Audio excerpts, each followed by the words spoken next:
지선이네. 지방선거의 줄임말 지선이네. 예. 자, 윈지코리아 박시영 부대표님 어서 오십시오. 네, 반갑습니다. 박시영입니다. 네, 오늘 리얼미터 이택수 대표님 나오셨습니다. 네, 반갑습니다. 네. 예. 우리 이택수 대표님. 예. 변함이 없으십니다. 사실 그렇습니까? 방송 데뷔를 SBS에서 하지 않으셨어요? 우리 러브 FM. 아닙니다. 사실은 바로 길 건너에 있는 CBS에서. 나가세요. 저기 가세요. 예. 목동에서 데뷔하셨네. 네네. 예. 알겠습니다. 예. 자, 더불어민주당이 경선에 결선 투표제를 도입하기로 했는데 이게 그 광역단체장에 해난 것입니까? 네, 그렇습니다. 광역단체장이 3명 이상 경선하는 지역이 6개 지역입니다. 그 지역에 한해서 이제 적용이 되는 건데 왜냐하면 1차 투표에서 과반 득표자가 나오면 그 사람을 당선자로 정하는데 반면에 이제 과반 투표자가 나오지 않았을 때 득표자가 나오지 않았을 경우에는 1차 투표에서 상위 2명, 2명에 대해서 2차 투표를 하게 됩니다. 그래서 반드시 과반 득표자가 나오게 만드는 게 결선 투표제거든요. 예. 사실 정부 개헌안을 보니까 말이죠. 결선 투표안이 있어요. 네, 그렇죠. 왜냐하면 이게 대표성 확보 측면에서 의미 있다. 왜냐하면 유권자의 반이 지지를 해줬을 때 힘이 생기지 않습니까? 그래서 그 문제가 있고 또 사표 방지 효과도 있고 또 이제 대개 보면 후보 단일화들을 많이 하지 않습니까? 여야 후보 단일화를 많이 하는데 그런 억제 효과도 사실 있습니다. 그래서 이번에 대통령 개헌 발의안에 포함된 내용이고 실제 해외에서는 결선 투표 도입하는 나라들이 많습니다. 그렇군요. 자, 사실 그동안 더불어민주당은 결선 투표 도입에 좀 부정적이었습니다. 분위기가 왜 갑자기 바뀌게 된 건지 아무래도 결선 투표를 안 하면은 안 될 그런 사정이 있었던 거죠. 네, 이제 과열 경쟁 후유증을 우려해서 그동안에는 결선 투표에 대해서 안 하는 쪽으로 얘기가 됐었다가 사실 당 바깥의 요인이 더 큰 영향을 미친 것 같습니다. 안철수 전 대표가 서울시 출마를 오늘 선언했죠. 지난주부터 그런 관련된 소식이 나왔었기 때문에 문제는 박영선 후보라든지 아니면 우상호 후보가 이 양보론 프레임에 갇히면 박원순 시장이 좀 위험할 수 있다. 그런 주장을 해왔었기 때문에 그래서 이제 안철수 후보의 출마가 이제 가시화되면서 또 한편으로는 이 민주당 내에서 이 경선이 흥행하지 못하면 지난 19대 대선 때 서울에서 문재인 대통령이 42.3%를 득표했는데 당시 안철수 후보가 22.7%를 득표했고요. 홍준표 후보가 20.8%를 득표했습니다. 합치면 43.5% 1%포인트가량 야권 후보 합친 숫자가 더 높거든요. 이렇게 나갔다가는 2010년 오세훈 시장이 그때 박빙으로 그러니까 격차는 굉장히 컸었는데 경선이 흥행하지 못했기 때문에 한명숙 후보를 겨우 어렵게 이겼습니다. 그런 판이 재현될 수도 있다라는 우려가 있었고 또 한편으로는 부자 몸조심 같은데. 네, 그렇죠. 부자 몸조심. 그게 있습니다. 그러니까 조용한 선거 기조를 유지해 왔거든요. 왜냐하면 과열과 혼탁 우려였기 때문에. 그런데 이제 이게 너무 아니란 거 아니냐. 추 대표가 그 발언을 했죠. 그러면서 이제 분위기가 좀 바뀌기 시작했고 어쨌든 이 결선 투표를 도입하면 사실은 흥행이 좀 됩니다. 그러니까 국민의 시선과 관심을 끌어모으겠다. 이런 어떤 치열한 경선 기조로 당의 경선 기조를 좀 바꾼 거고 말씀하신 대로 2, 3위권 후보들이 사실 줄기차게 요구해온 사항이기도 하고 또 대통령 개헌안까지 포함된 마당에 이번 지방선거에 도입 안 한다는 게 말이 되느냐 이런 어떤 반론도 만만치 않았죠. 1987년도 대선 돌이켜보면은 당시 노태우 대통령이 36.6%로 굉장히 저조한 득표율로 당선이 됐잖아요. 나 이 사람 30%로 대통령 됐습니다. 믿어주세요. YS DJ가 만약에 단일화했었다면 혹은 결선 투표자가 있었다면 노태우 대통령의 당선은 어려웠던 선거였는데 아무튼 우상호 박영선 이 두 후보는 이번 결선 투표제를 도입하면서 이제는 한 가지 희망이 생긴 겁니다. 2위 후보가 3위 후보의 지지를 받는다라고 하면은 경선이 끝난 후 48시간에서 72시간 내에 결선 투표를 하게 돼 있거든요. 그렇다면 역전의 가능성도 있는 것이죠. 이게 역전의 가능성은 있는데 사실 이게 1위 후보와 2위 후보가 어느 정도 좀 붙어 있어야 합니다. 많이 떨어져 있으면 3위 후보의 표가 압도적으로 이희 후보한테 가지는 않습니다. 대개 보면 60%에서 70% 정도가 가거든요. 그렇기 때문에 1, 2위가 격차가 예를 들면 5에서 10% 정도는 좀 붙어 있어야 이게 이제 3위 후보 표를 많이 얻어서 역전이 가능한데 표 차이가 좀 크게 나면 네. 역전하기 좀 어렵죠. 그러니까 서울이나 경기 박원순 이재명 후보가 지금 워낙 앞서가고 있기 때문에 그래서 설득이 가능했던 것 같습니다. 네. 박원순 시장 입장에서도 그동안에 여론조사 발표된 것들이 1강 1중 다약 구도였었거든요. 네. 물론 이제 민병두, 정봉주, 정청래 이 후보들이 지금 탈락하면서 네. 1강 2중 구도로 지금 네. 압축이 됐는데 최근 여론조사가 발표된 건 없습니다. 그래서 예. 어느 정도 격차로 줄었는지는 확인할 수가 없는데 네. 만약에 박시영 부대표님 얘기대로 예. 한 10% 안팎까지만 이게 줄어들었다면 네. 결선 투표가 꽤 흥행할 가능성이 높습니다. 1, 2위 격차가 10% 이내로 네. 10% 포인트 이내로. 네. 예. 그게 서울뿐만 아니라 인천, 그다음에 광주, 전남, 대전 이런 한 4곳 정도가 상당히 관심거리로 부상할 것 같습니다. 그렇다면은 박시영 부대표님 네. 그리고 또 이택수 대표님 서울시장 선거에서 이 결선 투표제로 뭔가 판에 대반전이 있을 것 같습니까? 당장 내일 지방선거가 있다면. 내일 하면 반전은 없을 것 같은데요. 네. 이게 이제 TV 토론에도 한번 열리고 네. 어쨌든 분위기가 좀 잡혔기 때문에 네. 앞으로 이제 보름 정도 남지 않았습니까? 경선 때까지. 그러니까 보름 동안의 캠페인을 어떻게 전개하냐에 따라 달라지는데 박원순 시장을 뒤엎기는 사실상 조금 버거워 보입니다. 그러나 만약에 지금 이휘 후보가 그동안에는 박영선 후보가 좀 앞서 있었는데 최근에 우상호 후보가 막 치고 나오는 속도가 있어서 실제 이제 조사 결과가 아직 발표가 안 돼서 내주 중에는 아마 이제 김문수, 안철수 후보가 거의 등장을 했기 때문에 여론조사 결과들이 좀 발표가 될 것 같고 그걸 보면서 어떤 또 흐름이 하나 형성되지 않을까 그렇게 보여집니다. 이택수 대표님께서는요? 서울, 경기 모두 판을 뒤엎기는 어려운데 둘 중에 한 곳 정도에서는 결선 투표에 의한 판의 흔들림은 있을 것 같습니다. 두 군데 중 한 군데는 어디입니까? 그거는 밝히기가 어려운 그래요? 입장이라는 거죠. 서울은 아닌가요? 알겠습니다. 둘 중에 한 군데는 흔들릴 수 있다. 저는 사실 서울과 경기보다는 아까 했던 인천이나 광주, 전남 아직 관심들은 많지는 않지만요. 대전이나 이런 지역들은 1위 후보와 2위 후보가 차이가 크지 않을 수가 있기 때문에 이변 가능성이 있다고 봅니다. 특히 이제 광주도 강기정 그 민영배 최용호 선단일화에서 강기정 후보가 나섰기 때문에 이용섭 전 의원과 치열한 각축전이 예상이 보여집니다. 그렇군요. 전 경기도가 굉장히 관심이 많아요. 네, 그렇습니다. 경기도도 전해철 후보의 추격이 상당한 걸로 또 파악이 되는데 또 이재명 시장이 원체부터 굉장히 높은 지지율을 보였단 말이죠. 당내 경선에서 결선 투표제가 미칠 여파 어떻다고 보십니까? 그러니까 지금 당장 만약에 오늘이 투표일이라면 결선 투표가 실시되지 않을 가능성도 있습니다. 왜냐하면 지금 이제 당원 쪽에서는 전해철 후보가 의원이 상당히 약진하는 것으로 알려지고 있는데 당원 여론조사를 해본 적이 없어서 실제로 어떻게 왜냐하면 당원 명부가 공개되지 않기 때문에 당원 여론조사 결과가 깜깜입니다. 사실은. 그러다 보니까 이제 일반 유권자 대상으로 조사해 보면 차이가 아직은 상당히 현격하게 나거든요. 그래서 지금 당장 만약에 한다면 결선 투표가 이루어지지 않을 가능성, 그러니까 이재명 후보가 과반을 득표할 가능성이 있어 보입니다만 앞으로 남은 기간이 있고 또 TV 토론도 예정돼 있기 때문에 좀 지켜봐야 할 것 같습니다. 알겠습니다. 여당 얘기 여기까지 하고요. 야당 상황 보겠습니다. 특히 자유한국당 같은 경우 보면은 올드보이들을 영입했다. 지금 여당에서 이렇게 얘기하고 있고 야당에서는 올드보이라니. 그러면 어르신들 정치하지 말란 얘기냐? 라면서 지금 반론을 제기하고 있습니다.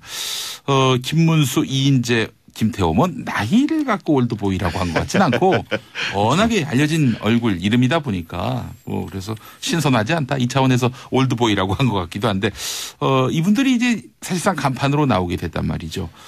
지방선거 판세에 어떤 영향을 미칠지 한번 좀 짚어주시겠습니까? 일단 특징으로 보면 한물간 정치인이라고 볼 수는 있죠. 사실은 잊혀진 분들이 많이 좀 다시 등장했는데 어쨌든 행정 경험을 좀 갖춘 분들이에요. 도지사를 한 번씩 다 해당 지역 아닌 분들도 있지만 어쨌든 도지사를 해봤던 분들이고. 그러네요. 대선을 뛰어보려고 노력했던 분들도 포함될 정도로 좀 중진급 의원들이죠. 그렇죠. 전직 의원들이고. 아무리 올드보이라도 이분들 모르는 한가닥 국민은 없어요. 분들이고요. 그다음에 현역이 아니라는 특징이 있습니다. 비현역이다. 이제 이 노림수도 있죠. 원내 일당을 향한 홍준표 대표의 노림수도 있습니다. 현역들을 출마를 시키지 않고 비현역으로 다 했거든요. 지금 의석차가 5석밖에 나지 않기 때문에 변수를 기대하고 있죠. 그런데 이제 사실 김문수 후보하고 이인재 후보 같은 경우는 상당히 태극기 부대 이런 쪽에도 적극적으로 참여해서 발언도 많이 하셨거든요. 그러니까 아스팔트 보수라고 일컫는 강경 보수 세력들을 흡수하고자 하는 목적도 있어 보이고요. 또한 이제 그러다 보니까 확장력, 중도층을 확장하기에는 굉장히 한계가 있는 인물이 아닌가 이렇게 또 평가가 나옵니다. 다만 저는 이제 경남의 김태호 이분은 상당히 스킨십이 강하고 바닥의 선거를 상당히 잘한다는 평가가 있습니다. 과거에 이제 총리 지명을 받았다가 여러 의혹이 제기되면서 낙마한 경험이 있는데 어쨌든 경남 같은 경우는 약간 싸움이 될 가능성이 있어 보입니다만 서울은 좀 고전할 거다 이렇게 보고요.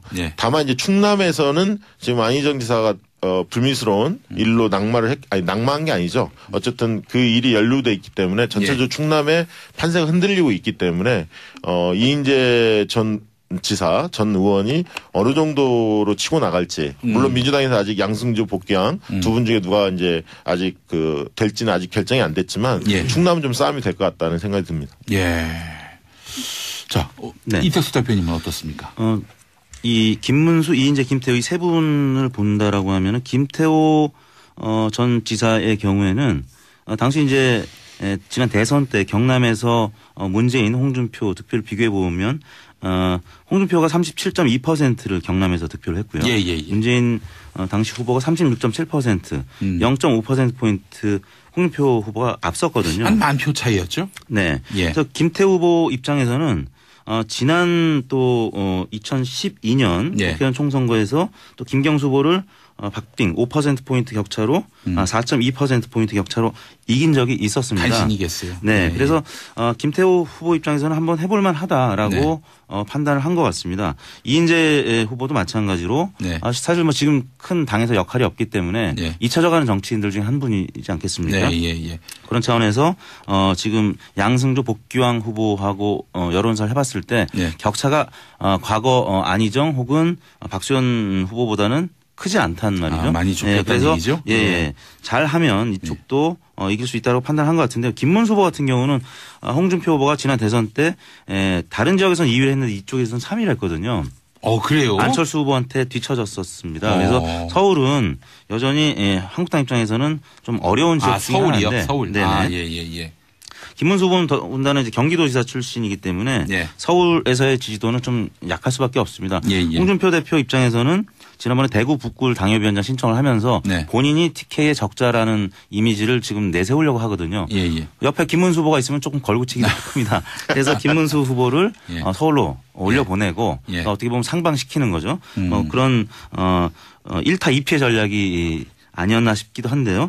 아무튼 김문수 후보의 또 장점을 보자면 1996년도 총선 때 이른바 부천대첩이라고 하는 박지원 후보 당시 이길 거라고 거의 대부분 생각을 못했는데 박지원 후보를 이겼단 말이죠. 그래서 박지원 의원은 또 최근 인터뷰에서 서울시장 선거는 2파전으로 치러질 것이다.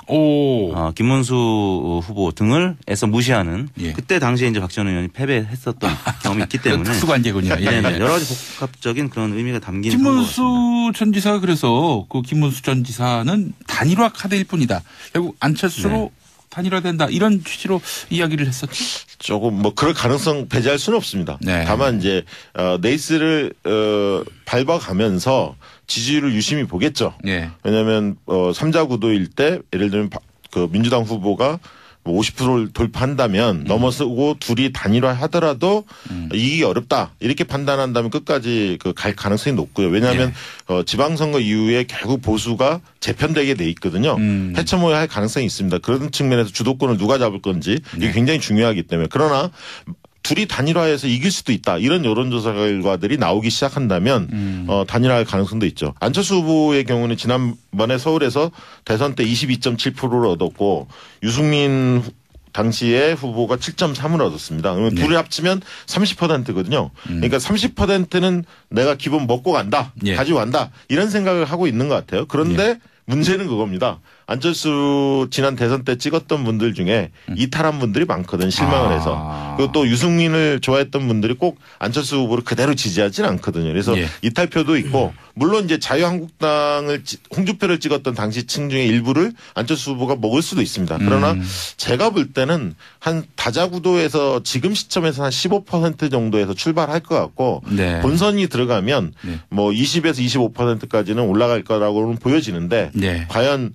자력으로 30%를 넘길 수 있을지는 좀 지켜봐야 할 것 같고 저는 그렇게 높지는 않을 거로 그렇게 예상하고 있습니다. 자유한국당 후보가 끝까지 완주한다면은 15% 넘겠죠. 김문수 후보요? 예, 서울에서. 15%는 돌파할 가능성이 있죠. 뭐 20%도 넘을 가능성은 있다고 봅니다. 아까 말씀드린 대로 홍준표 후보가 서울에서 20.8%를 득표를 했고 지방선거의 특성은 또 투표율이 낮다는 겁니다. 50% 중반 후반이기 때문에 그럴수록 보수표가 훨씬 더 많이 결집하거든요. 그런 차원이라고 본다면 20%를 넘을 가능성이 충분히 있다고 알겠습니다. 봅니다. 오늘 아침에 안철수 바른미래당 인재영입위원장이 서울시장 선거를 이제 공식적으로 출마 선언을 했습니다. 저는 진짜의 시대, 혁신의 시대를 열어가기 위해 약속을 분명히 드리겠습니다. 위선과 무능이 판치는 세상을 서울시에서 혁파하겠습니다. 왜 웃습니까? 툭 치면 나오는군요. 근데 이제 안철수 양보론 얘기를 많이 하는데 이게 이제 그런 거 아닙니까? 지금 양보론은 같은 편이었을 때 양보론이 나옵니다. 옛날에 박원순 시장하고 안철수 후보가 당시에는 같은 편이었죠. 어떻게 보면. 그럴 때 양보론이 나오는데 지금은 상대잖아요. 다른 진영에 서로 몸담고 있기 때문에 일부 네티즌들은 그런 얘기도 하더라고요. 오히려 김문수 후보한테 양보론 얘기하는 거 아니냐. 그쪽과 가까우니까 보수 쪽이니까. 그렇게 이야기도 나오고 있습니다. 알겠습니다. PK 이야기도 한번 해보겠습니다. 일단 부산은 오거돈 후보로 민주당이 이제 공천을 확정했고 경남은 또 김경수 현 의원. 자, 두 분이 나서게 됐는데 어떻게 전망이 되세요? 일단은 경남이 어쨌든 PK가 최대의 관심 지역으로 떠올랐습니다. 흔히 말하는 친문 네티즌들 이런 인사들은 전부 다 지금 보면 경남 연고자를 벌써 찾기 시작합니다. 그런 정도로 김경수 의원이 사실 대통령의 복심이고 정치적 위상이 많이 높아지지 않았습니까? 과거와 달리. 그렇기 때문에 주목을 받고 있습니다. 그래서 저는 경남 선거가 상당히 뜨거울 거라고 보여지고요.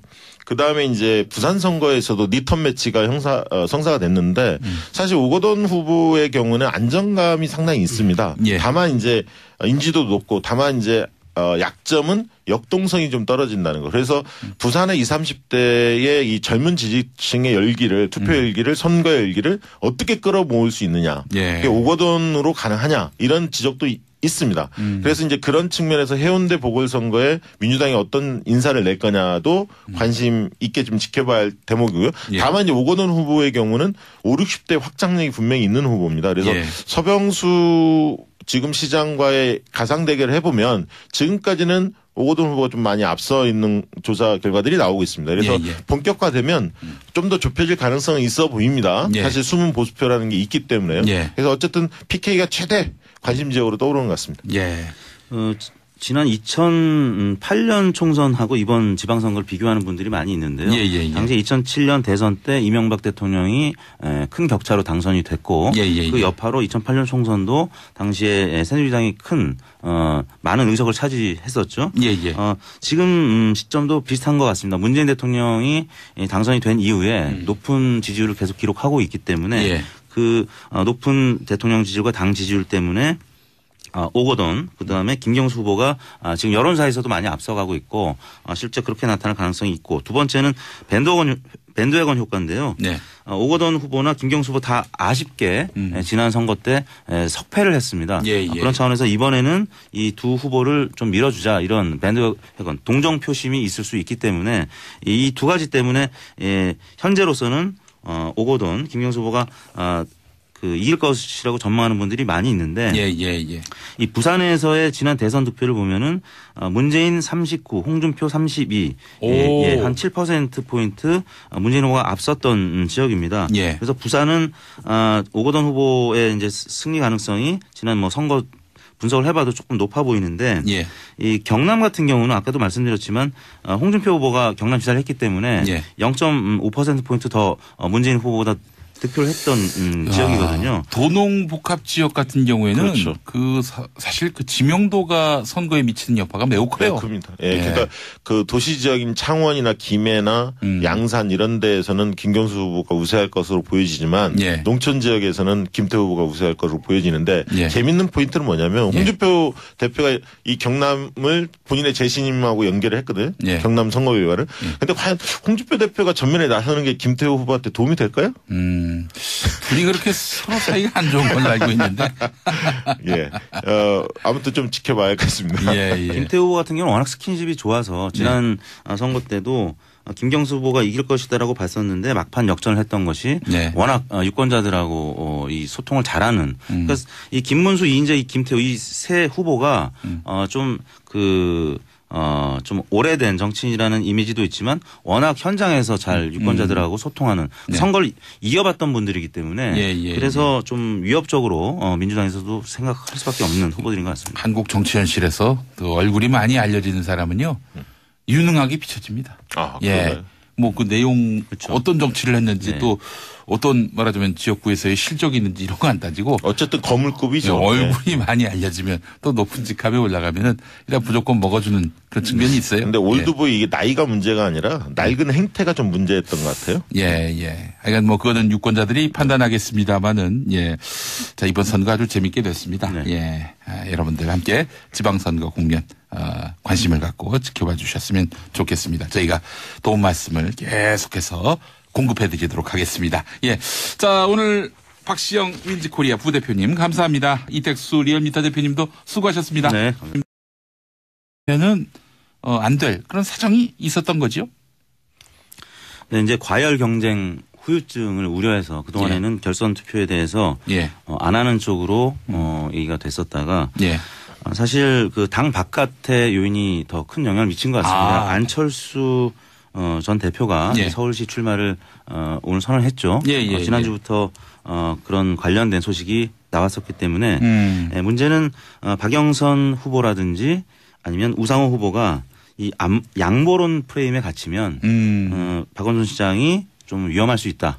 그런 주장을 해왔었기 때문에 그래서 이제 안철수 후보의 출마가 이제 가시화되면서 또 한편으로는 이 민주당 내에서 이 경선이 흥행하지 못하면 지난 그 19대 대선 때 서울에서 문재인 대통령이 42.3%를 득표했는데 당시 안철수 후보가 22.7%를 득표했고요. 홍준표 후보가 20.8%를 득표했습니다. 합치면 43.5% 1%포인트가량 야권 후보 합친 숫자가 더 높거든요. 이렇게 나갔다가는 2010년 오세훈 시장이 그때 박빙으로 그러니까 격차는 굉장히 컸었는데 경선이 흥행하지 못했기 때문에 한명숙 후보를 겨우 어렵게 이겼습니다. 그런 판이 재현될 수도 있다라는 우려가 있었고 또 한편으로는 부자 몸조심 같은데. 네, 그렇죠. 부자 몸조심. 그게 있습니다. 그러니까 조용한 선거 기조를 유지해 왔거든요. 왜냐하면 과열과 혼탁 우려였기 때문에. 그런데 이제 이게 너무 아니란 거 아니냐. 추 대표가 그 발언을 했죠. 그러면서 이제 분위기가 좀 바뀌기 시작했고 어쨌든 이 결선 투표를 도입하면 사실은 흥행이 좀 됩니다. 그러니까 국민의 시선과 관심을 끌어모으겠다. 이런 어떤 치열한 경선 기조로 당의 지선이네. 지방선거의 줄임말 지선이네. 자, 윈지코리아 박시영 부대표님 어서 오십시오. 네, 반갑습니다. 박시영입니다. 네, 오늘 리얼미터 이택수 대표님 나오셨습니다. 반갑습니다. 네. 우리 이택수 대표님. 변함이 없으십니다. 사실 그렇습니까? 방송 데뷔를 SBS에서 하지 않으셨어요? 우리 러브 FM. 아닙니다. 사실은 그 바로 길 건너에 있는 CBS에서. 나가세요. 저기 가세요. 예. 목동에서 데뷔하셨네. 네. 알겠습니다. 예. 자, 더불어민주당이 경선에 결선 투표제를 도입하기로 했는데 이게 그 광역단체장에 해당한 것입니까? 네, 그렇습니다. 광역단체장이 3명 이상 그 경선하는 지역이 6개 지역입니다. 그 지역에 한해서 이제 적용이 되는 건데 왜냐하면 1차 투표에서 과반 득표자가 나오면 그 사람을 당선자로 정하는데 반면에 이제 과반 투표자가 나오지 않았을 때 득표자가 나오지 않았을 경우에는 1차 투표에서 상위 2명, 2명에 대해서 2차 투표를 하게 됩니다. 그래서 반드시 과반 득표자가 나오게 만드는 게 결선 투표제거든요. 예. 사실 정부 개헌안을 보니까 말이죠. 결선 투표안이 있어요. 네, 그렇죠. 왜냐하면 이게 그 대표성 확보 측면에서 의미 있다. 왜냐하면 유권자의 반이 지지를 해줬을 때 힘이 생기지 않습니까? 그래서 그 문제가 있고 또 사표 방지 효과도 있고 또 이제 대개 보면 후보 단일화들을 많이 하지 않습니까? 여야 후보 단일화를 많이 하는데 그런 억제 효과도 사실 있습니다. 그래서 이번에 대통령 개헌 발의안에 포함된 내용이고 실제 해외에서는 결선 투표 도입하는 나라들이 많습니다. 그렇군요. 자, 사실 그동안 더불어민주당은 결선 투표 도입에 좀 부정적이었습니다. 분위기가 왜 갑자기 바뀌게 된 건지 아무래도 결선 투표를 안 하면 경선 기조를 좀 바꾼 거고 말씀하신 대로 2, 3위권 후보들이 사실 줄기차게 요구해온 사항이기도 하고 또 대통령 개헌안까지 포함된 마당에 이번 지방선거에 도입 안 한다는 게 말이 되느냐 이런 어떤 반론도 만만치 않았죠. 1987년도 대선 돌이켜보면 당시 노태우 대통령이 36.6%로 굉장히 저조한 득표율로 당선이 됐잖아요. 나 이 사람 30%로 대통령 됐습니다. 믿어주세요. ISDJ가 만약에 단일화 했었다면 혹은 결선 투표자가 있었다면 노태우 대통령의 당선은 어려웠던 선거였는데 아무튼 우상호 박영선 이 두 후보는 이번 결선 투표제를 도입하면서 이제는 한 가지 희망이 생긴 겁니다. 2위 후보가 3위 후보의 지지를 받는다라고 하면은 경선이 끝난 후 48시간에서 72시간 내에 결선 투표를 하게 돼 있거든요. 그렇다면 역전의 가능성도 있는 것이죠. 그러니까 역전의 가능성은 있는데 사실 이게 1위 후보와 2위 후보가 어느 정도 좀 붙어 있어야 합니다. 많이 떨어져 있으면 3위 후보의 표가 압도적으로 2위 후보한테 가지는 않습니다. 대개 보면 60%에서 70% 정도가 가거든요. 그렇기 때문에 1, 2위가 격차가 예를 들면 5에서 10% 정도는 좀 붙어 있어야 이게 이제 3위 후보 표를 많이 얻어서 역전이 가능한데 표 차이가 좀 크게 나면 역전하기 좀 어렵죠. 서울이나 경기 박원순 이재명 후보가 지금 워낙 앞서가고 있기 때문에 그래서 설득이 가능했던 것 같습니다. 박원순 시장 입장에서도 그동안에 여론조사 발표된 것들이 1강 1중 다약 구도였었거든요.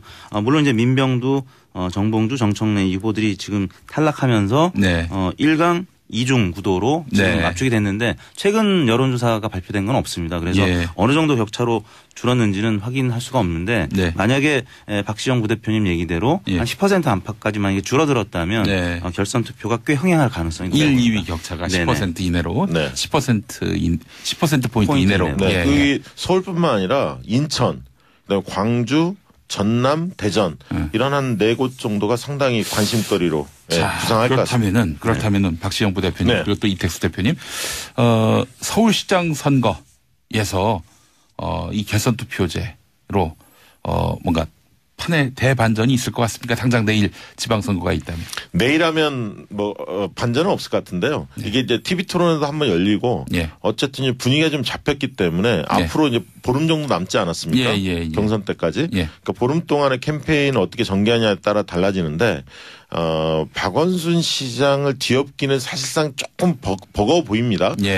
그러나 만약에 지금 2위 후보가 그동안에는 박영선 후보가 좀 앞서 있었는데 최근에 우상호 후보가 막 치고 나오는 속도가 있어서 실제 이제 조사 결과 아직 발표가 안 돼서 내주 중에는 아마 이제 김문수, 안철수 후보가 거의 등장을 했기 때문에 여론조사 결과들이 좀 발표가 될 것 같고 그걸 보면서 어떤 또 흐름이 하나 형성되지 않을까 그렇게 보여집니다. 이택수 대표님께서는요? 서울, 경기 모두 판을 뒤엎기는 어려운데 둘 중에 한 곳 정도에서는 결선 투표에 의한 판의 흔들림은 있을 것 같습니다. 두 군데 중 한 군데는 어디입니까? 그거는 밝히기가 어려운 그래요? 입장이라는 예, 거죠. 예. 서울은 아닌가요?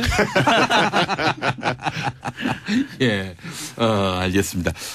둘 중에 한 군데는 흔들릴 수 있다. 저는 사실 서울과 경기보다는 아까 했던 인천이나 광주, 전남 아직 관심들은 많지는 않지만요. 대전이나 이런 지역들은 1위 후보와 2위 후보가 차이가 크지 않을 수가 있기 때문에 이변 가능성이 있다고 봅니다. 특히 이제 광주도 강기정 그 민영배 최용호 선단일화를 해서 강기정 후보가 나섰기 때문에 이용섭 전 의원과 치열한 각축전이 예상이 보여집니다. 그렇군요. 전 경기도가 굉장히 관심이 많아요. 네, 그렇습니다. 경기도도 전해철 후보의 추격이 상당한 걸로 또 파악이 되는데 또 이재명 시장이 원체부터 굉장히 높은 지지율을 보였단 말이죠. 당내 경선에서 결선 투표제가 미칠 여파 어떻다고 보십니까? 그러니까 지금 당장 만약에 오늘이 투표일이라면 결선 투표가 실시되지 않을 가능성도 있습니다. 왜냐하면 지금 이제 당원 쪽에서는 전해철 후보가 의원이 상당히 약진하는 것으로 알려지고 있는데 당원 여론조사를 해본 적이 없어서 실제로 어떻게 왜냐하면 당원 명부가 공개되지 않기 때문에 당원 여론조사 결과가 깜깜입니다. 사실은. 그러다 보니까 이제 일반 유권자 대상으로 조사해 보면 차이가 아직은 상당히 현격하게 나거든요. 그래서 지금 당장 만약에 한다면 결선 투표가 이루어지지 않을 가능성, 그러니까 이재명 후보가 과반을 득표할 가능성이 있어 보입니다만 앞으로 남은 기간이 있고 또 TV 토론도 예정돼 있기 때문에 좀 지켜봐야 할 것 같습니다. 알겠습니다. 여당 얘기 여기까지 하고요. 야당 상황 보겠습니다. 특히 자유한국당 같은 경우 보면은 올드보이들을 영입했다. 지금 여당에서 이렇게 얘기하고 있고 야당에서는 올드보이라니. 그러면 어르신들 정치하지 말란 얘기냐? 라면서 지금 반론을 제기하고 있습니다. 김문수, 이인재, 김태호는 나이를 갖고 올드보이라고 한 것 같진 않고 워낙에 알려진 얼굴 이름이다 보니까 그래서 신선하지 않다. 이 차원에서 올드보이라고 한 것 같기도 한데 이분들이 이제 사실상 간판으로 나오게 됐단 말이죠. 지방선거 판세에 어떤 영향을 미칠지 한번 좀 짚어주시겠습니까? 일단 특징으로 보면 한물간 정치